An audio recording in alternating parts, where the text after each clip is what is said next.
Ang tipo kong negosyo. Ang tipo kong negosyo. Mahahanap mo rin ang iyong perfect match, ang negosyong magsisilbing inspirasyon sa iyo at makapagpapaunlad ng iyong kabuhayan. Hindi lang door number 1, number 2 at number 3 ang magbubukas para sa iyo dahil samut-saring business ang matutuklasan sa Ang Tipo Kong Negosyo. Bukas na ba ang tindahan mo? Kasi bumenta ka na sa puso ko. Kung trabaho ko ay isipin ka, malamang, yayaman ako sa kaka-overtime. Miss, saan pwede magpa-register ng business name? Pwede ba? Sa tabi mo? Dito sa negosyo ko, murang benta ko sa lahat. Dahil, sa'yo lang ako magmamahal. Ang tipo kong negosyo.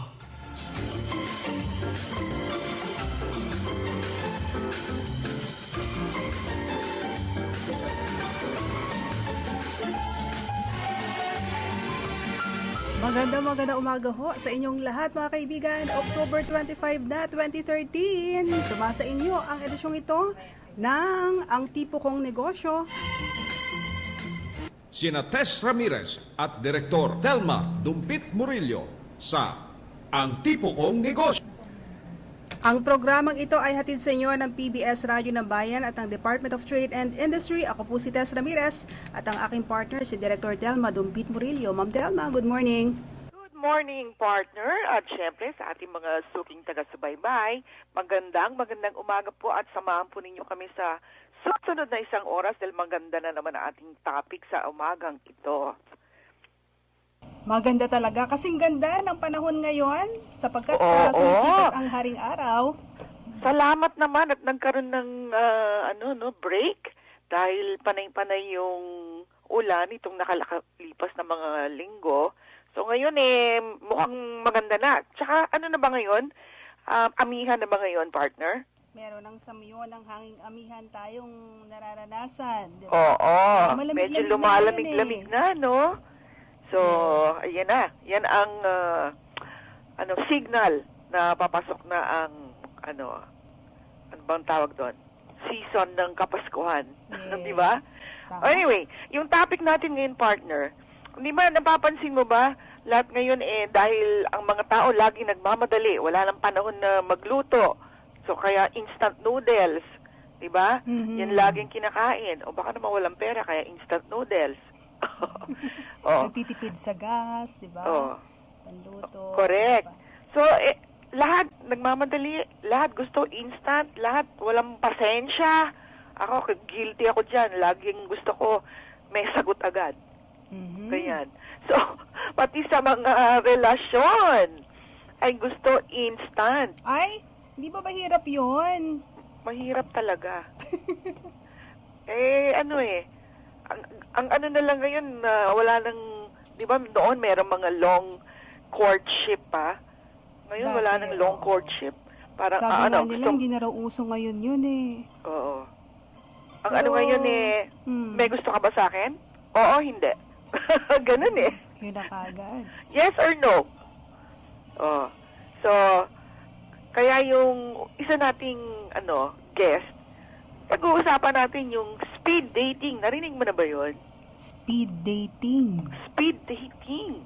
Naririnig-rinig ko na yan. Oh, interesting yan. Mamaya, abangan po ninyo yung ating makakausap tungkol sa speed dating. Tapos, meron din tayong pag-uusapan tungkol naman sa speed taxi o grab taxi.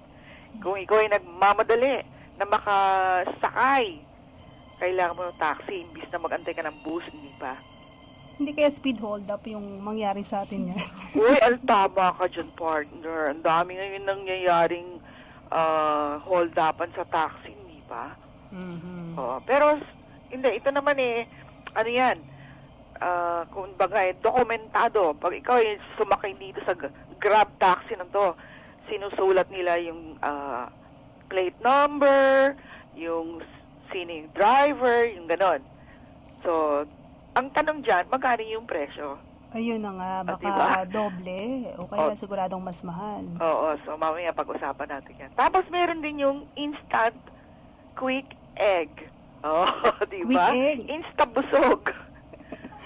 Aha. Oo, kasama din yan sa ating pag-uusapan. So, yan ang ating mga guests sa umagang ito, sa ating mga, sa topic natin sa umagang ito na tinawag na Insta-App. Insta-app. Oo. Na ang ibig sabihin ay instant episode. So, samahan niyo po kami sa buong oras ng ating palatuntunan until 9 in the morning, mga kaibigan. Dire-diretso na tayo, Ma'am Telma, sa ating first segment. First time mo?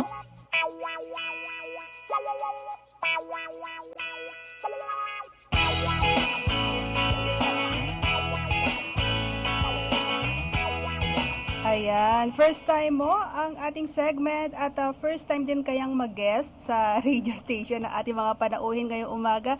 Live silang nasa studio natin, Ma'am Telma. Wow! Let's welcome to the studio ang may-ari ng Date Unlimited, si Sam and Nicole Sanchez. Good morning, Sam and Nicole. Hi, Director. Ako si Sam, kasama ko si Nicole. Good morning sa lahat ng mga tagapakinig natin. Good morning sa Miss Tess. Good morning. Natutuwa kami, andito kayo ngayon, ha? Of course, we're very excited na magsalita rin sa mga tagapakinig ng Radyo ng Bayan. At saka kakaiba ito, partner, yung kanilang negosyo, no? Wala pa yata ako naririnig na ganitong negosyo kahit saan. Date Unlimited. Mm-mm. Talagang unlimited, ha? Naku, baka saan makarating yan. Only date. Una natin itanong kay Sam at saka kay Nicole, paano nila naisip itong negosyo na ito? Sa dami-dami ng mga ibang negosyong pwedeng pasukan. Alam mo, magandang tanong yung Director kasi ako rin before, hindi nung nagtatrabaho ako kasi before sa call center, hindi ko siya na-encounter eh. Pero meron kasi isang kaibigan na nagyaya sa akin ng speed dating, isang organizer. So, yun ang naging nag-introduce sa akin sa speed dating. And then way back September last year, nagkakilala kami ni Nicole through a common friend. Nalaman ko rin na nag-attend din pala siya before ng speed dating. So, yun, parang nag-isip kasi kami ng isang project na we can do together na pareho kami maging passionate about. So, naisip namin na why not mag-organize kami ng ganitong mga speed dating event. So is it really for the profit or is it like parang advocacy yata lumalabas ito? Paano ba to? I mean,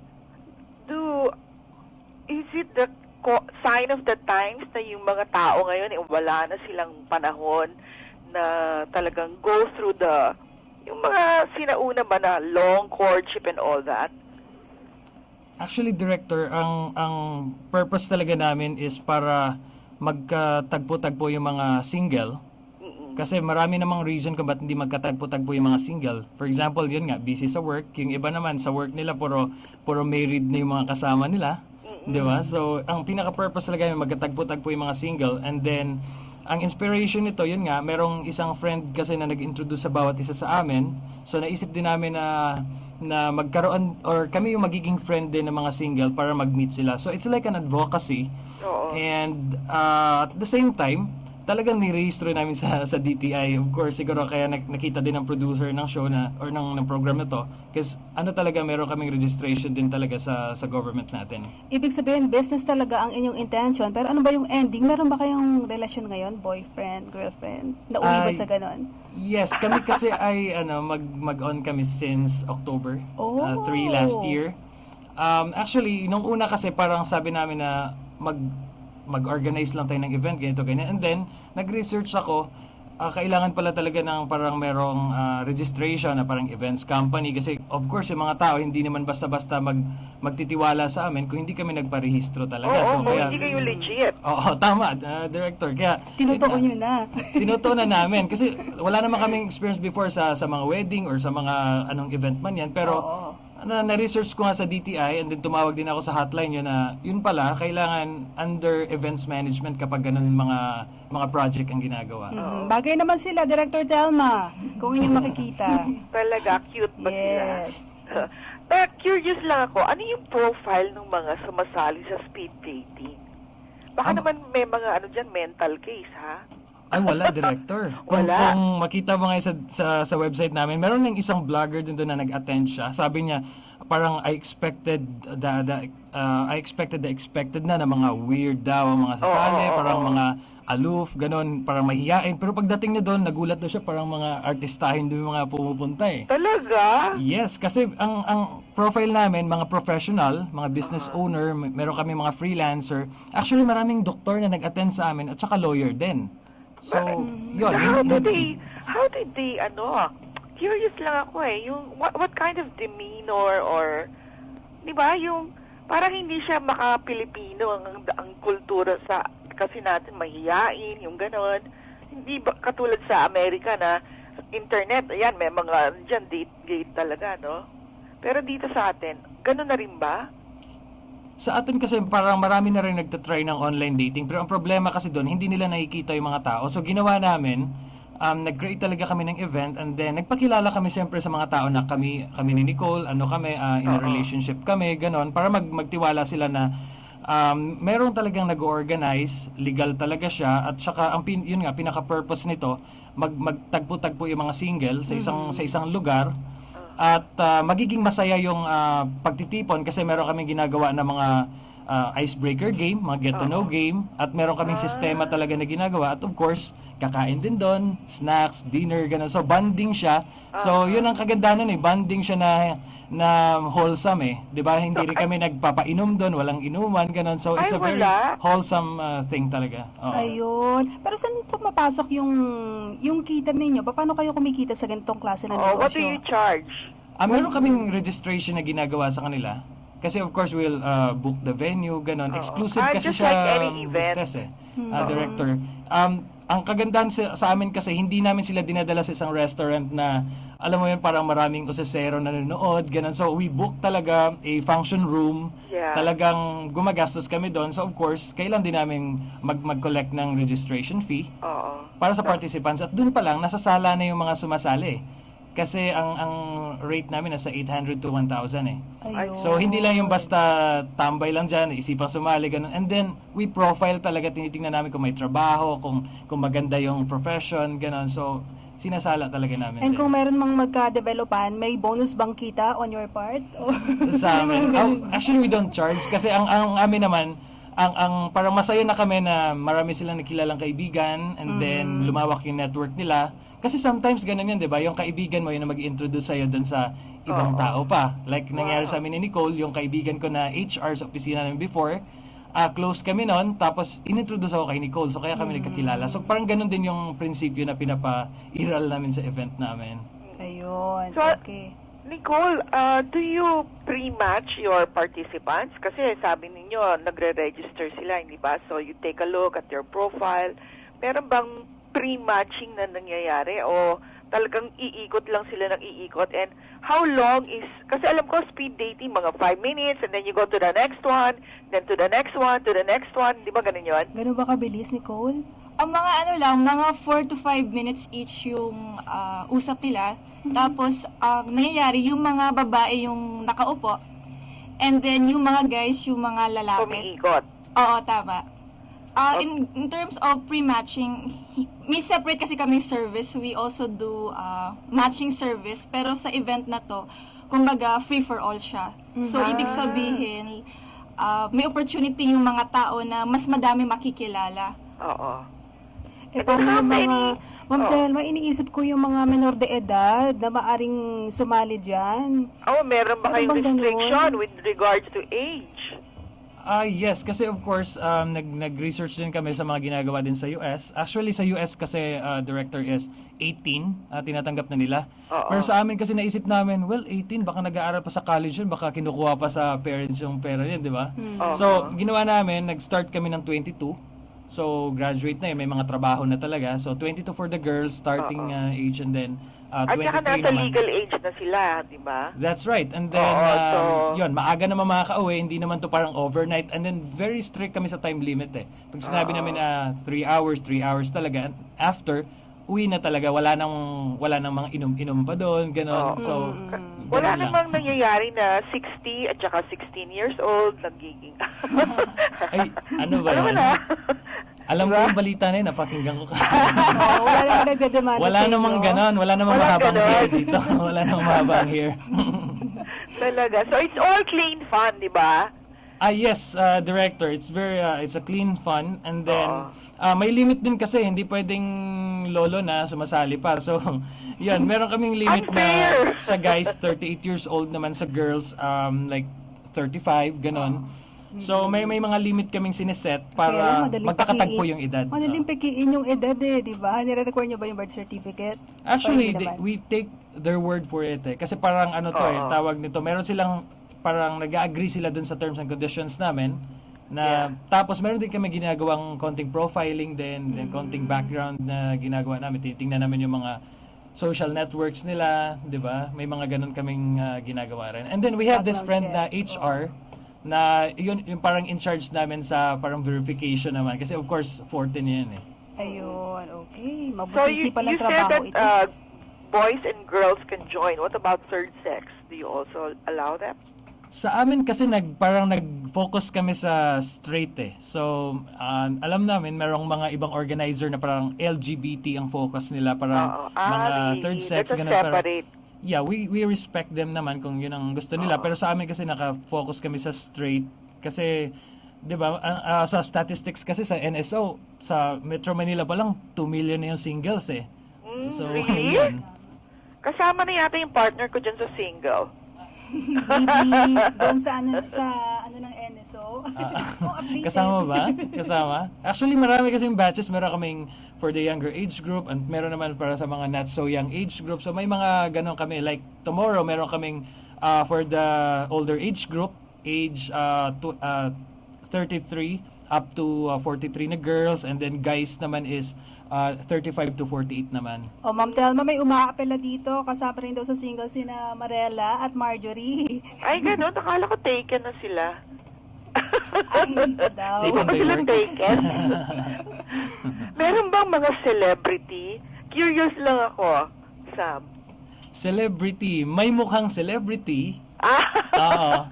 At saka ang ano kasi dito is kaya siguro tuloy-tuloy talaga ang sumasali sa amin sa event namin na to.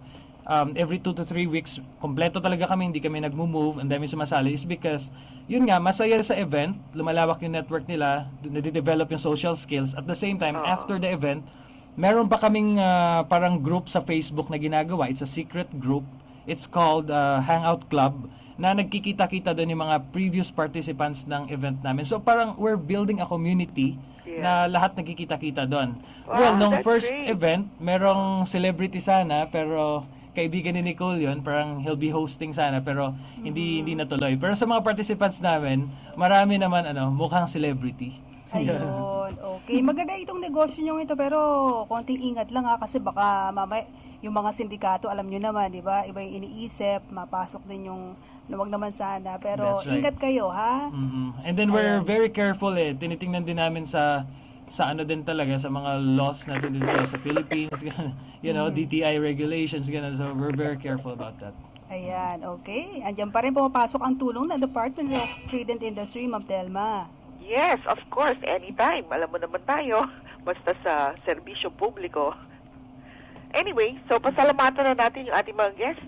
At we wish you luck. At bilang huling tanong, ano yung mabibigay ninyong tip doon sa mga gusto mag-umpisa ng negosyo? Well, siguro sa mga magsisimula ng katulad nito mga project or activity. No, kasi we see it as like an advocacy, di ba? Pero sabi nyo nga, dahil of course DTI deals with business registration and all that. Siguro kailangan passionate talaga kayo doon. Yung bang gustong-gusto mo talagang ginagawa mo. Kasi pag gustong-gusto mo yung ginagawa mo, ibubuhos mo lahat, 'di ba? Magre-research ka lahat, and then kahit sa simula medyo mahirap, hindi ka basta-basta susuko eh kasi mahal mo yung ginagawa mo eh. So ganun lang. So kumikita na naman kayo, Sam and Nicole. Actually, yes. Kasi hindi naman siya yung parang parang restaurant na ang tagal-tagal bumalik ng investment. Kasi madali lang siyang gawin in a way pagkakabisado mo na, pero sa simula talagang pahirapan din, and then self-study lang din talaga yung nangyari sa amin. Right. Okay, well, good luck. And when is your next event? Ang event namin, Director, bukas, yun yung sa older age group. Pero we have this... Where will this be? Ano po yung, Director? Where will it be? It will be held in Ortigas, One Cafe. It's like a executive, it's a corporate building in Ortigas. I see. One corporate center. Sa isang event ba, how many participants do you usually have? We have like 30 to 40 per event. Okay. And then we have this event din para sa mga younger age, for the younger age group, this coming November 9. It will be held in the same place, at the same place in Ortigas, sa One Cafe, sa may Julia Vargas corner, Meralco Avenue.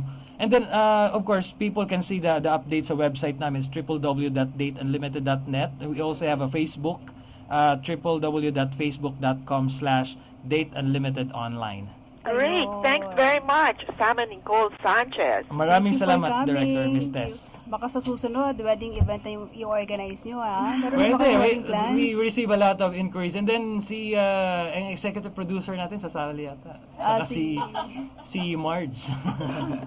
Ayan, okay. Yun naman yung inyong ibalita sa amin sa next time, yung pagparito, ha? Sure. Maraming salamat sa time po. Thank you so much, Sam and Nicole Sanchez ng Date Unlimited. Nagatid sa atin ng 28 minutes, mga kaibigan. Makalipas po ang 8 o'clock, magbabalik kami. Sandali lamang po. Galing na konkreto, galing ng Apo at Rizal Cement. Sa liga ng maraming tahanan, di magtitipag anumang hamon. Pilit ang mundo sa tibay mo, pilit ang mundo sa Cemex. Ang Cement Expert, ang Cement Expert. Pilit ang mundo sa Cemex, ang Cement Expert, Cemex. Galing na konkreto, galing ng Apo at Rizal Cement.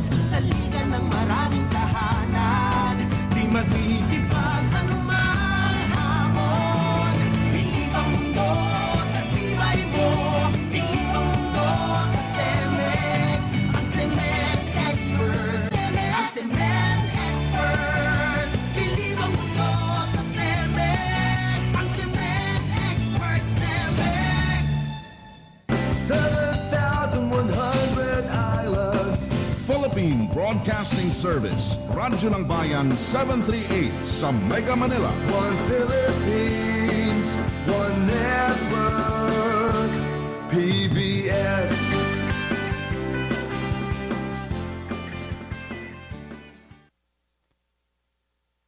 S. Ramirez sa Ang Tipo Kong Negosyo. Hindi na rin nagtitalits. Ulitin natin. Sina Direktor Thelma Dumpit Murillo at Tess Ramirez sa Ang Tipo Kong Negosyo. Alright. Ang programang ito ay hindi lamang ho napapakinggan sa himpilang DZRB Radyo ng Bayan, kundi maging sa aming kapatid na himpilan. Yan po ang DWBR 104.3 megahertz. Ang oras natin, 8:30 in the morning. And Director Thelma, we're back. Yes, at tuloy-tuloy na po ang ating programa. Kanina, instant date. Ngayon naman ay instant taxi or instant ride. Partner, ikaw ba may difficulty ka na maghanap ng taxi, lalo na pag umuulan? At saka nakakainis, di ba, namimili ng pasahero ang mga taxi? Yun na nga. Tsaka Diba? pag marami kang bitbitin, di ba gusto mong makauwi ka agad? Oo, Para maging more convenient ang biyahe, pagta-taxi ka ngayon. correct. Bakit ba sila namimili? Ano ba yung pinipili ng taxi? Yung malayo o yung malapit o yung walang dala o ano? Depende sa kanila, lalo yung mga pa-boundary na, tapos yung mga nagugutom na, gusto nila dun sa malapit-lapit dun sa kanilang area. Okay. Mabuti na lang at merong Grab Taxi. Kausapin natin ang Vice President for Marketing ng Grab Taxi. Walang iba kundi si Miss Natasha Bautista. Hi, good morning. Good morning. Thank you for joining us. Thank you for inviting. Okay. Curious, what is Grab Taxi? Ang Grab Taxi po ay isang application na nare-download sa smartphone. Free po yung download nito sa iOS, so ito po yung sa iPhone, no? Tapos sa Android at saka sa Windows Phone. Ngayon itong application, parang games lang po na din-download, no?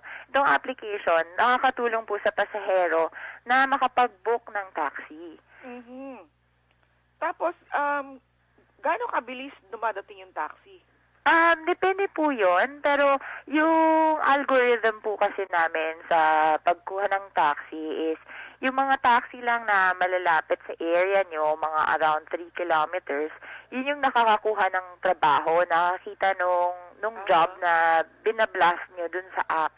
Tapos, ang nananalo po na driver, yung pinakamalapit po talaga. So, mga average po, mga 5 to 15 minutes. Depende na rin po sa, alam niyo naman po yung traffic sa Metro Manila. Okay. Partner, linawin ko lang, no, kay Miss Natasha, yung siste. So, hindi kayo wala kayong mga listahan ng accredited taxis? Meron Kumbaga, po, sige, go. actually, meron po kaming, mga over 150 fleet na po, pero hindi po kami yung may-ari o wala po kaming sarili naming driver at fleet owners. Yeah. Yes, so kayo lang partner up with them. You partner with them, you act like a concierge. Yes. Diba? Something like that. Pero it's all in the cloud. It's all in the system. So, walang human intervention ito. Okay. But, di ba yung ngayon, Natasha, nung nakakatakot ngayon, yung mga hold-upan, yung mga ganyan, paano mo malalaman bilang isang mananakay kung itong taxi na to ay mapagkakatiwalaan? Yes, actually, uso nga ho yan, tapos lalo na po yung recent news ngayon, no, yung chemical na pinapaamoy sa mga passenger. Correct. Yes. Ang tanong ko lang doon, alam mo, bakit yung driver hindi apektado? Yun din yung iniisip ko. Di ba kung Binubuksan nasa daw nila yung airport, bintana, Ma'am partner? Telma.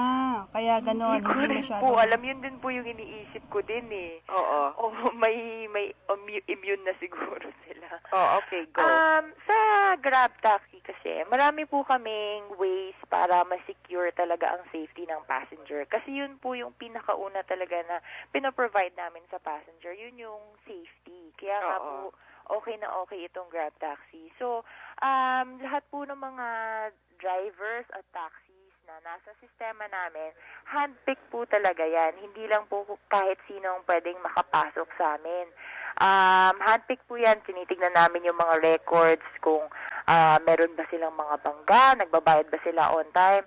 Tapos pagkatapos po noon ay meron pa kaming copy ng barangay clearance, pinapa-fill up po namin sila ng forms. At saka constant po talaga training ng proper etiquette at saka meron po kaming sinususpend po namin yung mga drivers namin na hindi mabait, na masungit sa driver, may ginawang kalokohan. Meron kayong feedback mechanism? Yes, meron po. So, sa application, pagka-book nyo po, kahit wala pa kayo sa sasakyan, may in-app feature po kami na pwede po kayo mag-comment. Hindi nyo na kailangan tumawag sa kahit sino o mag-email sa kahit sino. Sa app po mismo may comment na pwedeng didiretso po agad sa call center, sa support team po namin. Okay, Natasha. Yes. Paano po kung walang smartphone o internet? Pwede pa rin bang mag-book ng taxi pag ganon? Actually, pwede po kasi minamarket din po namin yung mga partner fleets namin. So, yung partner fleet po namin ngayon, kunwari po ang 24/7 taxi, may phone number po sila na pwedeng tawagan. Ngayon, itong phone number na to, parehas lang po na nasa Grab Taxi system. So, parang isipin nyo, 24/7, parang meron silang sarili nilang app pero sa computer. Tapos sila yung gumagawa nagbablast ng trabaho, ng job sa mga drivers. Ayun. Yung flag down rate, tsaka yung booking fee, magkaiba ba yun? Yes. So, sa Grab Taxi po, meron pong 70 pesos booking fee added on top of the metered fare po. Pero, yung metered fare, magsa-start lang po yung meter pagkapasok lang po ng pasahero. So, pagkadating may charge dun yung sa pagbabook. lugar mo, Yes, palang correct. bababa yung Correct. Okay. Okay. May dumaan na anghel. May dumaang anghel. Oo. Paano nyo naisip itong negosyo na ito, Natasha? Actually, yun po kasi marami pong mga problema kasi hindi lang po sa Pilipinas. Actually, yung CEO and founder po namin na si Anthony Tan, noong second year niya po dun sa Harvard Business School, ito yung Sa naisip US, niya. hindi sa Laguna. Yes. Naisip niya po. Harvard sa Laguna. Sa Laguna. Oo. Naisip niya po itong concept na to kasi parang sa Pilipinas, actually magkaparehas ang Malaysian taxi system sa Philippine taxi system. Oo. Gusto niyang baguhin to. Actually, yung grandfather niya kasi isang taxi driver din eh. Talaga? Yes. So, Natasha, naisip niya tong solusyon na to. Tapos, pinasok niya sa Harvard contest. So, alam niyo naman yung mga contest sa mga schools, di ba? Pinasok niya tapos nanalo sila ng second place. So, binigyan sila ng seed money ng Harvard. Pagkatapos niyang mag-graduate, bumalik sa Malaysia at sinart niya yung business. Ngayon, nag-start ito sa Malaysia, tapos in-expand na namin ang Philippines, ang pangalawang country. Tapos, nag-launch lang kami noong July 31 of this year. At meron na rin kami sa Singapore at sa Bangkok. So, itong Grab Taxi application, iisang app lang, pwede mong gamitin sa lahat ng countries na iyon. Kahit meron na nito sa ibang bansa, at least nakakahabol pa rin tayo dito, di ba? Sa Yes, ganyang klase ng high-tech na rin ang technology. Pilipinas. And dun sa mga interested sa Grab Taxi, Miss Natasha, baka pwede mo silang turuan. Paano ba mag-download ng app sa smartphone, halimbawa? Okay, so sa smartphone, sa iPhone or iOS, sa Android at saka sa Windows Phone, free po ito to download. Punta lang po kayo sa Play Store, App Store, at i-search nyo po, type nyo po yung Grab Taxi. One word po yun, Grab Taxi. You can also check our website, www.grabtaxi.com, at saka sa Facebook and Twitter namin, Grab Taxi PH. Okay, ayan. Doon naman sa Madali-dali naman, partner, di ba? Kahit hindi ka techie, madaling sundan. Madali lang yan. Sa panahon ngayon, kahit yung mga senior, nakakahabol din sa paggamit. Siguro, gusto ko na lang Sila yung tinuturuan ng mga apo. Last question ko kay Natasha. When did you introduce this and how has the response been? Okay. So, nag-soft launch po kami, beta launch po namin noong June of this year. Tapos yung grand launch po namin, July 31 of this year also. So, mga 3 or 4 months na po. And we have over 150,000 downloads only in the Philippines. So, maraming na rin po. At alam po kasi ng mga parehas po ng passenger at ng driver, yung benefits po ng sistema. So, sa Grab Taxi kasi, yung sabi ko nga, yung safety, di ba, na-ensure namin. Kasi ang pasahero, actually, kapag nakakuha siya ng driver, pag namamatch siya ng driver, nakikita niya lahat ng details ng driver. So, photo, pangalan ng driver, plate number ng driver, pati phone number ng driver, kaya niyang i-contact directly. At meron din po siyang, nakikita niya po yung location ng driver sa map. So, natatrack niya yung driver. Kung malapit na siya, malayo. GPS. Yes, itong tracking po na to, pwede rin ma-share actually sa Facebook, sa Twitter, sa text o sa email. Para yung iba niyang mga friends niya, family, natatrack din yung ride niya.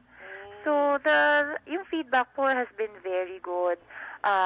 We're the first and largest taxi app in Metro Manila. So, we're very happy. So, sana po, mas marami pang mga pasahero makaalam nito para mas safe sila sa taxi nila.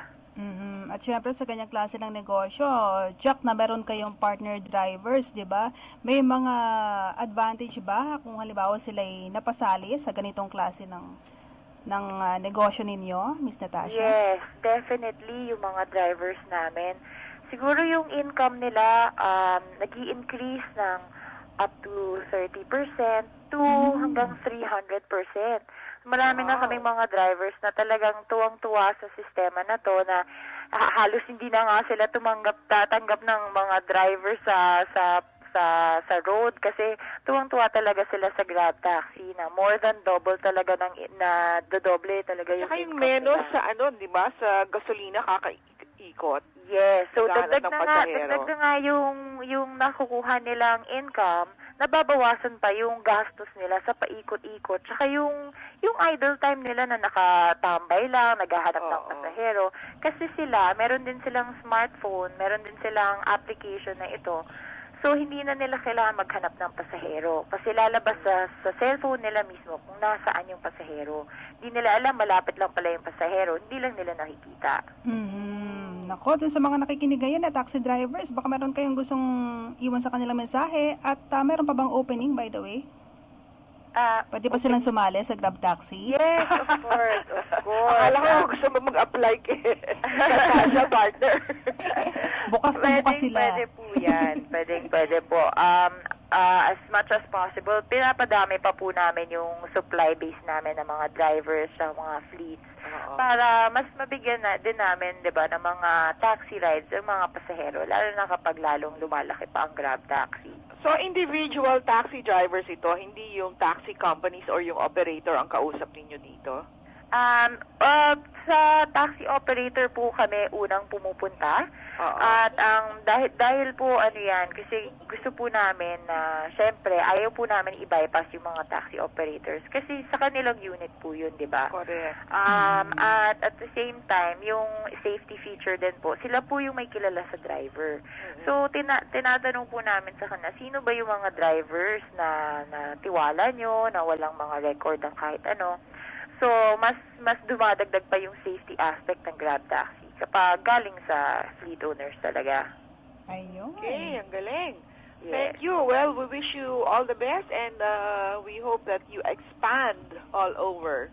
Thank you so much. Thank you. Thank you for inviting and for having Welcome, me. Miss Natasha. Thank you very much. Thank Miss you. Natasha Bautista, mga kaibigan, marketing Vice President ng Grab Taxi. Ayan, nagkatid sa atin ng 43 minutes after 8. Magbabalik po kami.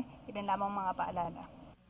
Galing na konkreto, galing ng Apo at Rizal Cement. Sa liga ng maraming tahanan, di magtitipag anumang hamon. Pilit ang mundo sa tibay mo, pilit ang mundo sa Cemex. Ang Cement Expert, ang Cement Expert. Pilit ang mundo sa Cemex, ang Cement Expert, Cemex. 7,100 islands. Philippine Broadcasting Service, Radyo ng Bayan 738 sa Mega Manila. One Philippines, one network. PBS.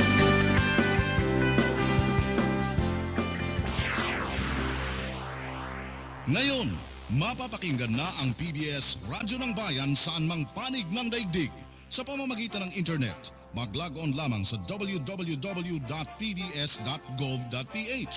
I-click ang Radyo ng Bayan Live o kaya sa www.pinoywebcaster.com. I-click lamang ang Listen.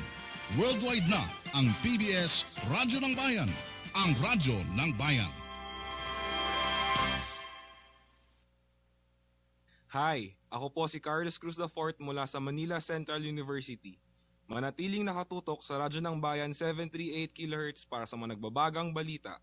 Dahil dito, konektado ka.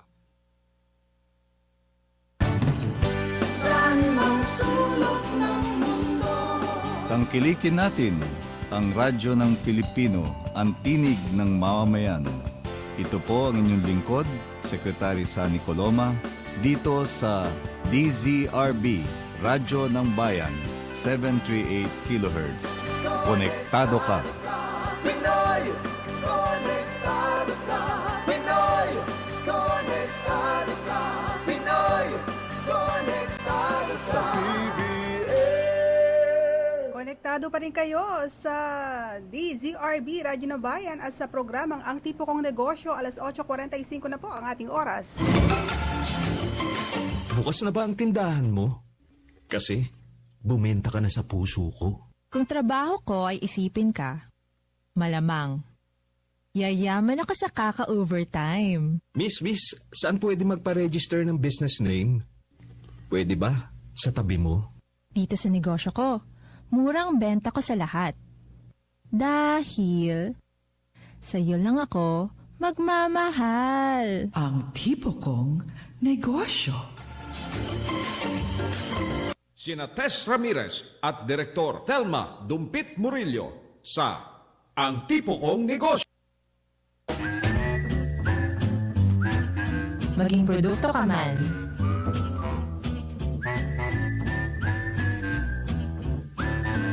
Tuloy-tuloy po tayo at sa ating pagbabalik.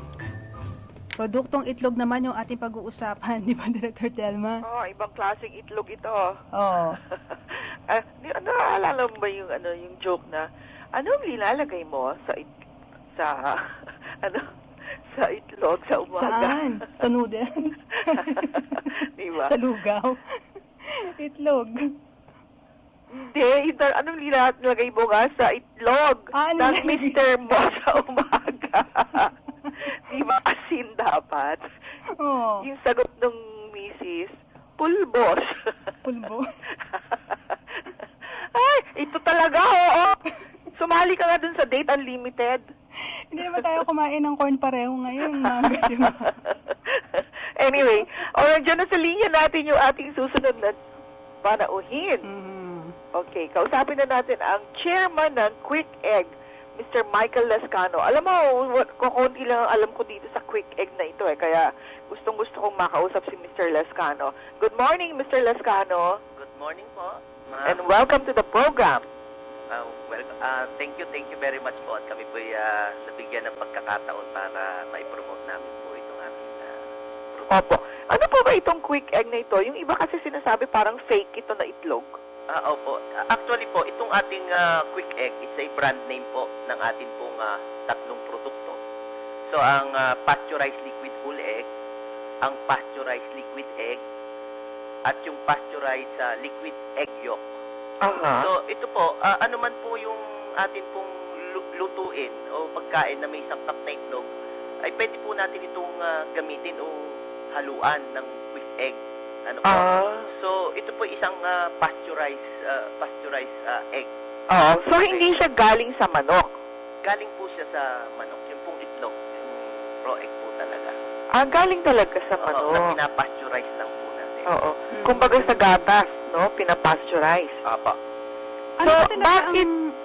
Ang nauna, Ma'am Telma, itlog o manok? Siyempre manok. Marami nga akong tanong na ganyan. Nauna, manok o itlog. Ang iba nga po hindi rin umasagot kung ano man ang nauna. Hindi talaga masagot. So ano yan, yung regular egg na galing sa manok, pinapasteurize ninyo at ano siya yung, what do you call this? Na i-store ng matagalan. Apo. Ito po ini-store po namin. Oo. So ano ang kagandahan po nito? Opo. Actually, malaki po ang pakinabang ng atin pong pasteurized liquid egg. Isa doon po sa shell egg natin po. Kasi una po, ang aspeto po ng atin pong produkto ay mas ligtas dahil ito po ay salmonella free. O kaya, at saka po, meron po itong yung shelf life na tumatagal po ito ng 3 to 4 weeks. Wow! Opo. At kaya nga po, malaki rin po ang maibabawas nito doon po sa panahon ng paghahanda bago po ito paghahanda sa human labor bago po gamitin itong ating. But how is it packaged? I'm curious. Opo, ang pinapackage po ito sa pet bottle. Okay. Meron po kaming ang Quick Egg product po ay may pinapackage po ito sa 5 liter, 10 liter at saka 15 liter po. Na ito po ay naka-package po into a plastic packaging. At ilalagay po ito sa loob ng secondary packaging na balde para maproteksyonan po ang produkto sa anumang contaminasyon. So hindi siya yung parang naka-tetra pack or Hindi po, ito po yung naka-pet bottle. Naka-pet bottle. So, kunyari, ang sinusuplayan ninyo ay isang bake shop. So, yung recipe nila calls for 10 eggs, ganon. So, paano yun? Ano po, yun pong... Kunyari, your sa mga bake shop, meron ba kayong sinusuplayan ng mga bake shops, ng mga bakery, yung mga ganon? Opo. Meron po, pero ang inaano po talaga po namin talaga, by volume po ang amin pong po-order. Oo, yeah, I know, by volume. But pagdating dun sa end user, kunwari nga, bake shop siya, so the recipe calls for like 20 eggs. So, paano yung, yung sa packaging niya, kung isang bulto yun? Opo. Hindi ko kasi ma-imagine eh. Sorry Opo. Actually, ito pong ating pasteurized egg ay inilagay po natin ito sa PET bottle na 5 liter. Oo. Okay? So, ito po ay ipaliwanag ko lang po muna sa inyo, okay, na ito pong atin pong ang atin pong quick egg na ito ay tawag dito, inaano po natin ito sa inalagay po natin ito sa PET bottle at saka doon sa plastic na malaki. So, ano yun? Fresh ho yun na itlog, tapos linalagay sa PET bottle for packaging. Ayun. Ma'am Telma, wala ng shell. Yung itlog, liquid na siya, yung form niya. Oo. Ito po ay isang pasteurization. Dumadaan po sa proseso ng pasteurization. Kung saan ang itlog ay saglit na dumadaan sa mataas na temperatura upang alisin ang nakakasira Ang mga bakterya, yung mga tulad po ganon. ng salmonella. Oo. Ayan po. So, correct. No, pero ano po ba siya? Yung buo pa rin? Hindi po. Ito po ay magkasama na po ang yolk at saka yun pong white. So parang ano na siya, yung binate. Apo, binati na po. Pero pwede rin po nating i-separate. Kaya nga po, meron po kaming 3 produkto. Yun pong para sa, yung pong whole egg, yung pasteurized whole egg, na karaniwang pinaggagamitan nito ang pagluluto ng kagaya po ng pwede sa omelette, pwede rin ito sa tinapay, correct, or sa salad dressing. Isa rin naman po, meron tayong pasteurized egg white naman, na ang pinaggagamitan naman natin ay sa paggawa po ng halimbawa merengue. Correct. O kaya a cake. At saka yung isa ho naming produkto, yung ang pasteurized egg yolk, na ginagamit naman namin po ito sa paggawa po ng mayonnaise. Mayonnaise. Apa. Mr. Liscano, saan po matatagpuan ang inyong egg processing plant? Actually, ang egg processing plant po ay matatagpuan natin sa bayan po ng San Jose, Batangas. Batangas. Na ito po'y tinugurian naming egg basket of the Philippines. Paano nyo naisip ito? Actually po, ito po'y nabuo po sanhi po ng problema naming kinakaharap sa oversupply po ng itlog, particular po sa panahon ng summer o tag-init. Ano po, sa pagitan po ng March, April, May.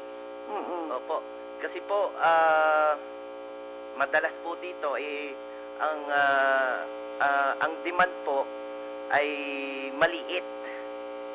Kaya pag po summer, nagkakaroon po ng oversupply, na nagkakaroon din po ng maraming pagkasira ng itlog na hindi po namin maibenta sa market. Oo. Pag-e-export na rin ho ba kayo? Actually, wala pa po kami sa stage ng ganyan po pag-export. Dito lang po kami sa local po talaga. I see. At ano po ang volume ng inyong facility? How much can it produce? Actually, ang volume po ng planta, ng egg processing, ay may kapasidad po ng mag-produce ng 10,000 eggs per hour. Wow, that's a lot of eggs. Or almost 60,000 eggs a day. Yun po. So, ilan ang natutulungan ho ninyo ng mga egg producers or farmers, if you may call them? Yes, ma'am. Alam niyo po, napakarami po ang amin po natutulungan. Yung amin pong grupo dito sa egg processing, meron po kaming population na almost 3.6 million, 5.4 million eggs na manok. Na kami po ay nagpo-produce ng 3.2 2 to 3.6 million a day. So marami pong Dami naman. farmers talaga na, Oo. na natutulungan po natin. Magkano mo ba ang bentahan ng itlog ngayon? Ako ngayon po ay nasa, Mataas? Hindi rin po masyado sa ngayon eh. Mga nasa 380 to 4 pesos po. Oo. Pero minsan po, pag ganito nga akong panahon, kami ay nagtataka kung bakit po napaka baba pa rin po ng itlog. Overpricing pala yung tindahan dito sa kanto sa amin. 10 piso ang isang itlog. Kaya nga po ma'am, alam niyo po noon, maikwento ko lang. 10 years ago ma'am, ang presyo po ng itlog namin ay nasa 4 pesos. Pero ang pinapatuka po namin, yung mga farm inputs po, yung production cost ay ang isa pong feeds ay nasa 700 pesos na ma'am. So, luging-lugi na kayo sa feeds pa lang? Po, 1,000 plus na po ang feeds na aming ipinapakain sa aming manok. Pero nasa 3 to 4 pesos pa lang po ang presyo ng itlog. Kaya hindi ko nagawa ito. Kaya medyo Di ba partner, meron yung tinatawag na free-range chicken. Yun eh, hindi kailangan ng mga patuka. Yes, na, so yung mga may commercial farms, na yun yung kanilang business, ginagawa nila yon. Oo. Yun po ba po pwede rin na makabawas sa expenses ninyo? Opo. Pwede rin po. Pero ang manok po naman, palagi naman po yan tutuka eh. Hindi naman po yan mangingitlog kung hindi po yan tutuka. At pag hindi mo binigyan niya ng magandang suplemento o gamot at saka patukang feeds, hindi po yan iitlog ng maganda. Okay, marami po tayong nalaman mula kay Mr. Lescano. Mga kaibigan, magkano po yung bentahan dapat ng itlog ngayon? Kasi may nagtatanong. Opo. Sa ngayon po, dapat po talaga tumaas na po ang presyo ng ating itlog. Mga nasa 4 to 4.50 na po dapat ang maging presyo. Pero ngayon po medyo napakababa pa rin po ng presyo. Mga nasa 370, 360 po pa ngayon ang presyo. So, iba't iba po kasi meron pong mga maliliit na sinasabi, merong small, medium, at saka large, at saka jumbo. Pero, meron pong mga mabibilis na, halimbawa po, itong maliliit ngayong panahong ito, medyo hindi ho masyadong nabibili. Ganun po. So, iba't iba po ang aming presyohan ngayon. Okay. At para po dun sa gustong kumontak sa inyo, saan po kayo pwedeng tawagan? Okay. Pwede po nyo kaming tawagan dito po sa aming cellphone sa 0917-438-4998 at sa 0917-504-0618. Okay. Thank you very much, Mr. Michael Lescano, at good luck po sa inyong negosyo. Opo, at unang-una po kami po nagpapasalamat sa inyong tanggapan at sa inyong programa kasi para mai-promote po namin itong aming produkto. As well as, nagpapasalamat po kami sa Department of Agriculture kasi kami po ay nabigyan ng ganitong programa at teknolohiya na magpapataas po ng kalidad ng amin pong produkto. Ito po ang amin pong palaging inaasam na maging maayos po ang atin pong industriya. Lalo na po sa industriya ng agrikultura. Maraming pong salamat, ma'am. Anytime po. Thank you very much, Mr. Lescano ng Quick Egg. Okay, ayan. 9:00 na, Director Telma. Oo, ang programang ito ay inihatid ng CEMEX, partner. Pagdating sa semento, CEMEX, makers of Apo and Rizal Cement, CEMEX, the cement expert. At dyan po nagtatapos ang ating programa, partner. Thank you very much. Hanggang sa susunod na Biyernes. Naku, November 1. Mag-e-ere ba tayo o special coverage? May special coverage tayo, Director Telma. Okay, so after November 1 na pala tayo. Correct. Okay, so ingat po tayo sa mga magbabiyahe, long drive. Ingat-ingat po. Until next week, ito po yung lingkod, Telma Dumpit Murillo. Maraming salamat at magandang umaga. Ako po naman si Tess Ramirez, ang ngalan ng lahat ng aming mga nakaagapay. Maraming salamat. Have a nice weekend.